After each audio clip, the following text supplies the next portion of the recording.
Hello दोस्तों, स्वागत है आप सभी का हमारे यूट्यूब चैनल एग्जाम फैक्ट्स पर। इस वीडियो में हम लोग ऑटोमोबाइल संबंधित जनरल प्रश्नों के भाग 2 पर चर्चा करेंगे। भाग 1 हम पहले ही देख चुके हैं। यदि आपने नहीं देखा है तो आप उसे देख लें। तो शुरू किया जाए।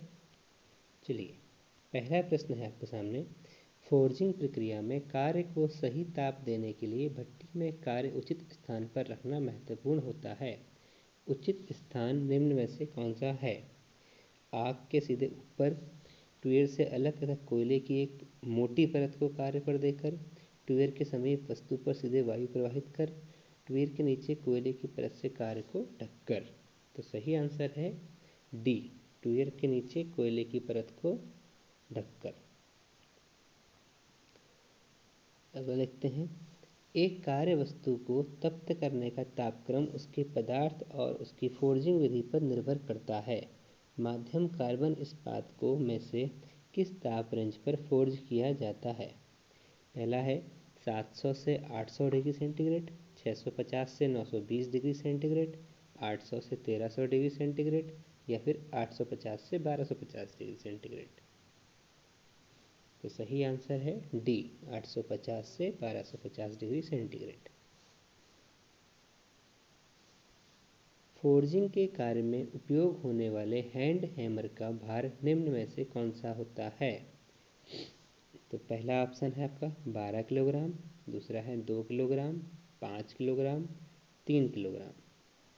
तो बताइए, सही आंसर है 2 किलोग्राम।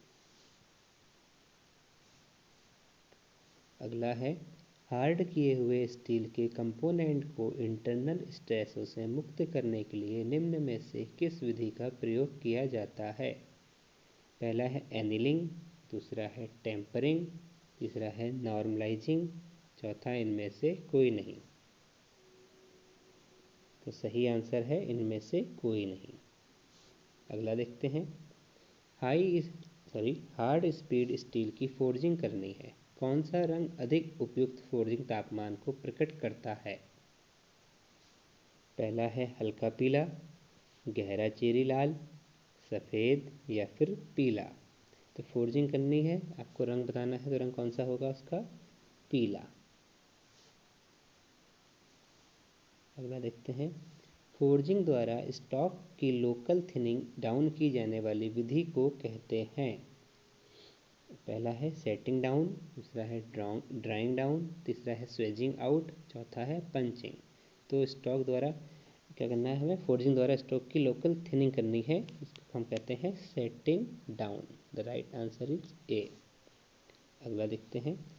एक मीडियम कार्बन स्टील की फोर्जिंग करनी है, कौन सा रंग अधिक उपयुक्त फोर्जिंग तापमान को प्रकट करता है?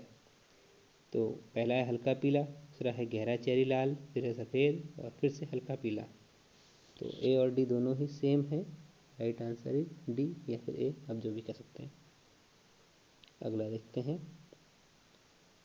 फुलर्स का प्रयोग किया जाता है नेकिंग और ग्रूविंग के लिए, रिवेंटो बोल्टों आदि के हैंड ट्रे की फॉर्मिंग के लिए, समकोण में शोल्डर्स बनाने के लिए या फिर ड्राइंग डाउन के लिए। तो फुलर्स का प्रयोग हम लोग काहे के लिए करते हैं? नेकिंग और ग्रूविंग के लिए। अगला है, फ्लैट और राउंड स्टील की बार की हुक को बेंड करने के लिए निम्नलिखित में से किसका प्रयोग करते हैं? ऑप्शंस हैं bending links, bending blocks, bolster switches या फिर फार्क टूल। किसका प्रयोग करते हैं हम लोग? बोल्सर स्विचेस का, यानी कि सी ऑप्शन। जब अपसेटिंग प्रोसेस के दौरान स्टॉक के फेसेस स्क्वायर बन जाते हैं तो निम्नलिखित में से कौन सा फोर्जिंग दोष होता है? स्टॉक की बकलिंग, फोल्ड्स, सरफेस पर आंतरिक क्रैक, उपयुक्त में से कोई नहीं। तो कौन सा फोर्जिंग दोष आता है इसमें? यह आएगा आपका स्टॉक की बकलिंग। अगला है, लो एलॉय स्टील की फोर्जिंग के लिए उपयुक्त हीटिंग तापमान होता है। तो लो एलॉय स्टील की फोर्जिंग के लिए तापमान कितना होता है? 750, 850, 1100 या 1200। तो सही उत्तर है इसका 850 डिग्री सेंटीग्रेड। अगला है कास्ट आयरन को फोर्ज नहीं किया जा सकता क्योंकि इसमें का गुण होता है। कास्ट आयरन में कौन सा गुण होता है? देखिए, पहला है आपका सॉफ्टनेस, स्टिफनेस, टफनेस या फिर ब्रिटलनेस। तो इसमें गुण पाया जाता है ब्रिटलनेस का। अगला प्रश्न है फोर्जिंग शॉप में निम्नलिखित में से किस वाइस का प्रयोग किया जाता है? तो hand vice, bench vice, leg vice या फिर पिन वाइस। तो फोर्जिंग शॉप में हम लोग लेग वाइस का प्रयोग करते हैं। अगला है फोर्जिंग की जाती है, पहला है धातु के गलनांक पर, या धातु के गलनांक से नीचे तापमान पर, धातु के गलनांक से ऊपर तापमान पर, या फिर इनमें से कोई नहीं। तो फोर्जिंग हम लोग करते हैं धातु के गलनांक से नीचे तापमान पर। कौन सा है? B option. अगला क्वेश्चन है आपके सामने, जब बॉटम स्वेज और टॉप कूलर एक साथ प्रयोग किए जाते हैं तो निम्न में से कौन सा ऑपरेशन किया जाता है? हॉलोइंग, ड्राइंग आउट, जंपिंग या फिर बेंडिंग। तो कौन सा ऑपरेशन करते हैं हम लोग इसमें? हॉलोइंग। अगला है फोर्जिंग तब की जाती है जब धातु होती है, क्या होती है धातु? प्लास्टिक दशा में। ठीक है, अगला देखते हैं हेक्सागोनल बोल्ट की फोर्जिंग करते समय निम्नलिखित में से किस टोंग का प्रयोग किया जाता है? राउंड टोंग, साइड टोंग, हालो टोंग या फिर पाइप टोंग। तो हेक्सागोनल बोल्ट की फोर्जिंग के लिए हम लोग हालो टोंग का प्रयोग करते हैं। एनविल होती है, एनविल किसकी होती है? कास्ट स्टील का हैवी ब्लॉक, माइल्ड स्टील का heavy block, high carbon steel का हैवी ब्लॉक या फिर एल्यूमिनियम का हल्का ब्लॉक। तो जो एल्विन होती है आपकी वो होती है कास्ट स्टील का हैवी ब्लॉक की। अगला क्वेश्चन है एनविल के निम्नलिखित पार्ट्स में से किस पार्ट को वीक कहते हैं? आयताकार ऊपरी सरफेस, गोल टेपर्ड, स्क्वायर होल या फिर निचला भाग। तो होल कहा जाता है आपका, सॉरी वीक कहा जाता है गोल टेपर्ड को। अगला है स्वेज ब्लॉक की धातु होती है, कैसी होती है? Mild steel, malleable cast iron, hard carbon steel या फिर टूल स्टील। तो ये होती है आपकी malleable cast iron. B option सही है। भट्टी में पदार्थ को तप्त करने की सबसे अच्छी जगह है? आग के ऊपर जो कोयले की पतली परत से ढकी हो, वायु टोंटी से दूर था ऊपर से कोयले की मोटी परत से ढककर, वायु टोंटी के समीप जहाँ स्टॉक पर सीधी हवा आती हो, वायु टोंटी के नीचे जहाँ काफ़ी नीचे से आँच आती हो। तो पदार्थ को तप्त करते हैं हम लोग मोटी परत से ढककर। देखिए जरा कौन सा ऑप्शन है इसमें? बी ऑप्शन देखिए, वायु टोंटी से दूर था ऊपर से कोयले की मोटी परत से ढककर। अगला प्रश्न है निम्न कार्बन इस्पात के फोर्जन के लिए सबसे उपयुक्त तापक्रम कौन सा है? 720 डिग्री सेंटीग्रेड, 1100, 1300 या फिर 1600 डिग्री सेंटीग्रेड। सही आंसर है 1300 डिग्री सेंटीग्रेड। अगला देखते हैं किसी 5% कार्बन वाले इस्पात का कठोरण तापक्रम है? ऊपरी क्रांतिक तापक्रम में थोड़ा अधिक, निचले क्रांतिक तापक्रम से थोड़ा अधिक, जितना अधिक हो सके परंतु धातु पिघलने ना पाए, या फिर नरमीकरण करना। तो राइट आंसर इज ऊपरी क्रांतिक तापक्रम से थोड़ा अधिक। अगला देखते हैं कठोरीकरण इस्पात के अवयवों को टेम्परिंग करने का उद्देश्य है? उसकी कठोरता बढ़ाना, कठोरता घटाना, तन्यता घटाना या फिर निचले क्रांतिक तापक्रम से थोड़ा कम। तो हम लोग अवयवों को टेम्परिंग क्यों करते हैं? उसकी कठोरता घटाने के लिए। आगे देखते हैं उच्च कार्बन इस्पात के कठोरीकरण के समय अधिकतम कठोरता प्राप्त करने के लिए यह आवश्यक है कि इस्पात को जितना हो सके अधिक तापक्रम तक तप्त किया जाए, इस्पात को जितना हो सके उच्च तापक्रम पर सोकिंग समय देना चाहिए, जल में इस्पात को तेज़ी से ठंडा करना या फिर तेल में इस्पात को ठंडा करना। तो हम ठंडा करते हैं उसे जल में। अगला प्रश्न है, उच्च कार्बन इस्पात के अनिलन के लिए उसे निम्नलिखित तापक्रम तक तप्त किया जाए।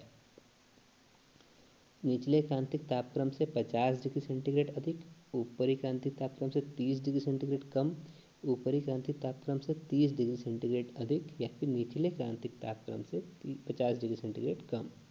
तो ये हम करते हैं ऊपरी क्रांतिक तापक्रम से 30 डिग्री सेंटीग्रेड अधिक। अगला प्रश्न है, सामान्यीकरण का उद्देश्य है धातु को मुलायम करना, चिमड़ापन बढ़ाना, संरचना को परिष्कृत करना, सतह को कठोर करना। तो सामान्यीकरण का उद्देश्य क्या है? संरचना को परिष्कृत करना। सामान्यीकरण के समय अवयवों को निम्न प्रकार से ठंडा किया जाता है: जल में डुबोकर, प्रज्वलित वायु द्वारा, तेल में बुझाकर, सामान्य तापक्रम पर स्थिर वायु में। तो कैसे करते हैं हम लोग ठंडा उन्हें? सामान्य तापक्रम पर स्थिर वायु में। अगला देखते हैं, फोर्ज में ट्यूयर्स का निम्न में से क्या कार्य है? पदार्थों को बाहर निकालना, ठंडी हवा प्रवेश कराना, चिंगारियों को बाहर निकालना, भट्टी में कोयला डालना। तो ट्यूयर का क्या कार्य है? ठंडी हवा प्रवेश कराना। आगे देखते हैं, एनविल के टेल का प्रयोग निम्न में से किस कार्य के लिए किया जाता है? जॉब को समकोण पर मोड़ने के लिए, रिंग बनाने के लिए, वर्कपीसों को काटने के लिए, वर्कपीसों में होल करने के लिए। तो एनविल के टेल का प्रयोग हम लोग क्यों करते हैं? जॉब को समकोण पर मोड़ने के लिए। यानी ए उत्तर बिल्कुल सही है। आगे देखते हैं, एनविल के वीक या हार्ड का प्रयोग निम्न में से किस कार्य के लिए किया जाता है? जॉब को 90 डिग्री पर कोण पर बेंड करना, गोलाकार रिंग बनाना, जॉबों को काटना, या फिर उपयुक्त सभी। तो इसका हम लोग प्रयोग क्यों करते हैं? गोलाकार रिंग बनाने के लिए। अगला देखते हैं, फोर्जिंग करते समय रिवंट अर्थात छोटे जॉब पकड़ने के लिए निम्न में से किस टोंग का प्रयोग करेंगे? हालोविट टोंग, साइड टोंग, बोल्ट टोंग, या फिर पिकअप टोंग। तो इसमें हम लोग इसका प्रयोग करते हैं पिकअप टोंग का। ठीक है। अगला देखते हैं, किस टोंग का अगला सिरा यानी कि मुंह 90 डिग्री कोण पर मुड़ा होता है? हालोविट टोंग का, पिकअप टोंग का, साइड टोंग का, या फिर राउंड टोंग का। तो 90 डिग्री कोण पर इसका मुंह होता है, वो होता है साइड टोंग। किसी बेलनाकार जॉब की फोर्जिंग करते समय उसे लंबवत पकड़ने के लिए निम्न में से किस टोंग का प्रयोग करेंगे? साइड टोंग का, पिकअप टोंग का, एंगल आयरन बो टोंग का, या फिर राउंड नोज टोंग का। तो हमें अगर उसे 90 पर पकड़ना है तो उसके लिए हम करेंगे राउंड नोज टोंग का। आगे देखते हैं, बीक आयरन निम्न में से किस धातु की बनी होती है? मृदु इस्पात, ढलवा लोहा, कास्ट स्टील, इनमें से सभी। तो बीक आयरन जो है वो हमारा कास्ट स्टील का बना होता है। आगे देखते हैं, अधिक छोटे वर्कपीसों की फोर्जिंग के लिए निम्न में से किस टूल का प्रयोग किया जाता है? एनविल का, बीक आयरन का, स्वेज ब्लॉक का, या फिर कोन का। तो क्या करते हैं हम लोग किसका प्रयोग करेंगे? बीक आयरन का। बी उत्तर सही है। अगला देखते हैं, लेग वाइज की एक लेग छोटी है, दूसरी लेग अधिक लंबी होती है। लंबी लेग पर टिकी होती है। आपको बताएं लंबी लेग पर क्या होता है? पहला है कास्ट आयरन के ब्लॉक पर, मोल्ड स्टील के ब्लॉक पर, पत्थर के ब्लॉक पर, या फिर लकड़ी के ब्लॉक पर। तो ये किस पर टिकी होती है? ये होती है लकड़ी के ब्लॉक पर।